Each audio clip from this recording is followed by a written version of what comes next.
one of the reasons why I wanted to do this interview with you because you brought up on your show Robservations, which one of my favorite shows to watch and listen to is the fraudulent creator, and this is The something fr- that's been kind of plaguing our industry for a lot longer than we initially suspected. And yes, what I wanted to ask you is, what do you? Because you heard this from another person, who will yes, remain anonymous for the moment or for the duration of this interview. I don't want to yes. reveal their name. And they brought this term up to you, and I was wondering, what did they define as a fraudulent creator and what that really means? Well, this is a very high-ranking member of the entertainment business who has been in the business for a long time, and they brought this up in relation to one of the banes of their existence was dealing with fraudulent creators.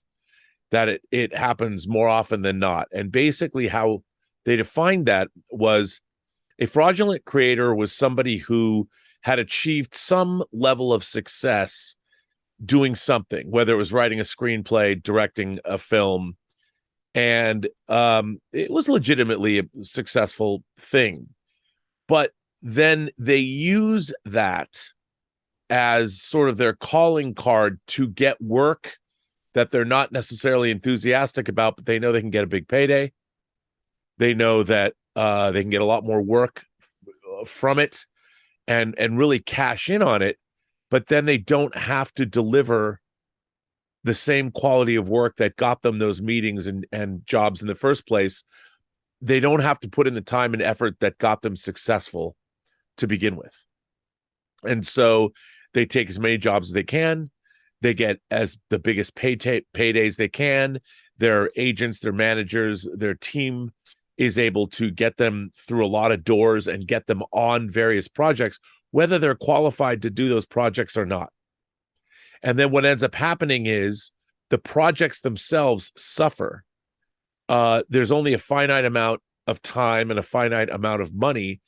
And whereas other creators might have been better on this particular project, our fraudulent creators have, because the position they now hold, are able to get jobs that they don't necessarily even want. And they end up delivering substandard material, which ultimately makes the final product substandard when it could have been better if other different people were able to get the job. That's sort of basically it. It sounds very similar to, and you'll probably remember this when you hear about a hot writer or director and they've got lined up almost a half dozen projects that over the next 3 years. Yeah. And you're wondering, well, that's a lot of projects. How are they going to have the time for all of that? And given the responsibility of each of those projects, how are they able to deliver the level of quality required when they have such a packed slate? Because that usually always a red flag of someone that is like the it guy or the it girl in the industry, where they just want them to market on their fame, their credibility, their reputation, and get as much product out there as quickly as possible to capitalize on that. But at the same time, it's like, well, you're they're being drawn out in all these directions. They're kind of like burning the candle at both ends, so to speak. Wouldn't that not suffer the quality of their work? And that has been true from time to time. That's why whenever I'm looking at like IMDb is not 100% accurate with a lot of the things on there, but every once in a while you'll see like a writer you maybe not have heard of or a director you not have heard of that has gotten an IP, and then you'll see that they have 5 or 6 upcoming projects, and you're like, that sounds like a very high investment for someone that's still just made a one step closer to notoriety than they had before. So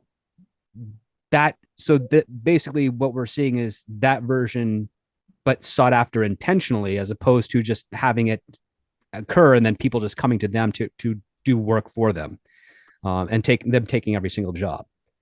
Yeah, and I think one of the biggest problems too in the industry is, now that these larger, well, the studios and larger entertainment companies are corporately held.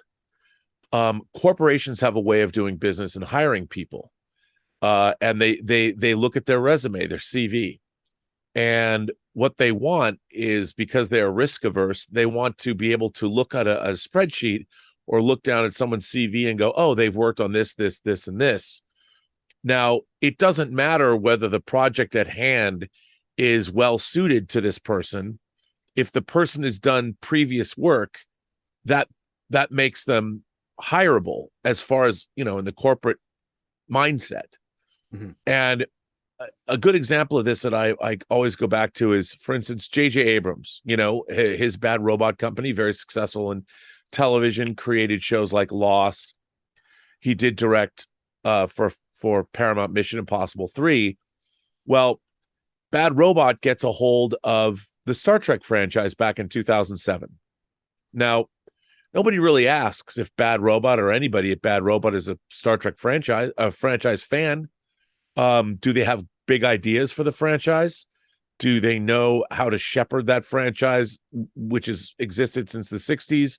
How are they going to take it deep into the 21st century? And they make what should be, on paper, by all accounts, a very successful movie. Unfortunately, and J.J. Abrams said this himself in almost any interview he gave when the film was being released, I was never a Star Trek fan. I like Star Wars. So when you look at his film, it really doesn't feel very much like the franchise that it's supposed to be part of.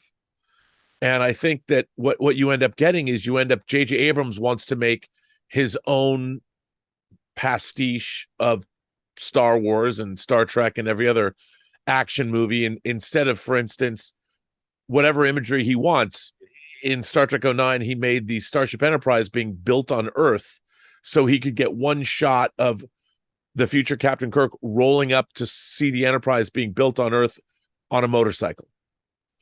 Well, when I see something like this, that's not what happened in the Star Trek franchise.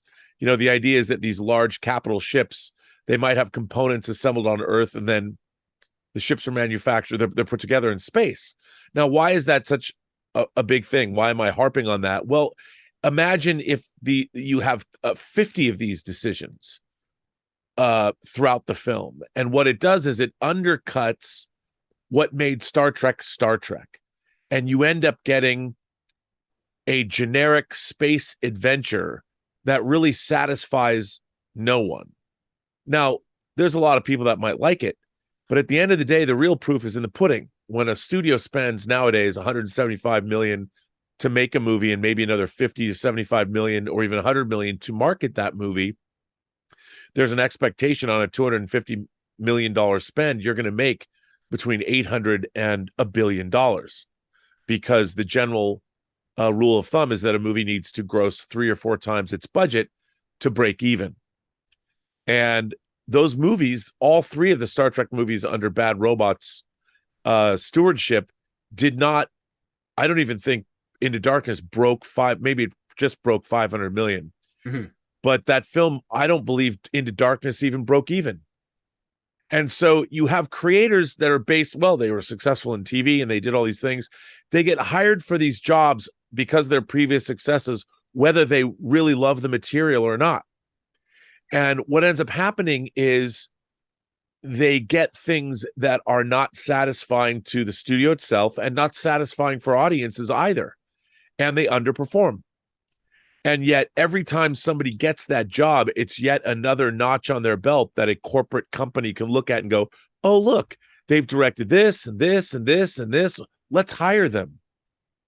And the problem with that is no one ever takes into consideration whether is it a good fit? Because as you know, there's only a studio has a list of probably only 20 people, if it's even that big, that they want to work with as a director or a writer. Mm-hmm. And all the studios have the same list. They all want the same 20 people. And that's a rotating list. It changes all the time, but it's whoever has had hits over the last, year or two. Yeah. It's a very narrow window of opportunity for that list to rotate. And that's why Hollywood sometimes, as big as it is, feels very small. Yeah.